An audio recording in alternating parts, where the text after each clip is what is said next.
আমি যে চরের মধ্যে আছি এই চরটা কিন্তু আঙ্গরের সিরাজগঞ্জের যমুনা নদী।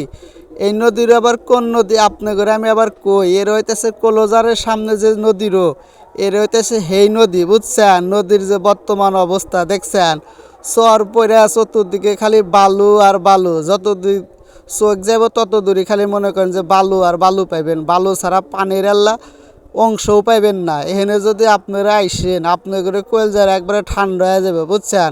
সিরাজগঞ্জে ঘোরার মতো একটুই জায়গায় এর হইতেছে কলোজারের সামনে।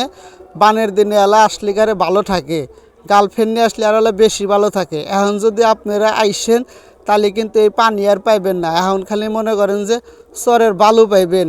এত সুন্দর একটা ভিউ এখানে মনে করেন যে আপনারা যদি আইসা যদি ভিডিও বানান বা ছবি টবি ওঠেন ফেসবুকে যদি পোস্ট দেন তাহলে মনে করেন যে ভিডিও বা ছবি বাইরে হলে যাবো গা, বুঝছেন? আমি আর আমার বন্ধু আইসি এলা নদীর মধ্যে ঘুরবেন দিকে আইসা দেখি কেরে নদী না মইরা শেষ, এই নদী কোনে আর গেল গা, যে মিক যায় খালি বালু আর বালু। চরের এত সুন্দর একটা জায়গা, বুঝছেন? আসলিকারে পান্ড জুড়ে গেছে গাঙ্গরে।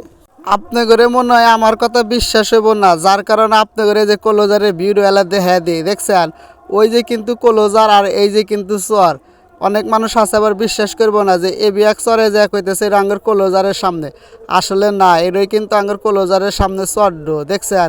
এই যে ভিডিও এলা ভালো করে দেখেন, এলা বিশ্বাস করেন দেখছেন। এই যে আঙ্গর বন্ধুরা কিন্তু ছবি উঠতেছে দেখেন, একজন কি ধরনের পোস্ট নিতেছে।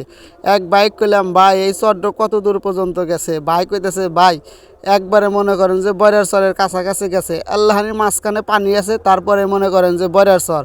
কইলাম যে ভাই এই কলোজার থেকে বয়রার চরে গেলে 50 টাকা করে ভাড়া নেয়, এখন না এইটাই জায়গাতেছে দেখছেন। আপনারা যদি কোনো সময় হেনে আইসেন তাহলে এত সুন্দর ফিলিংস পাইবেন।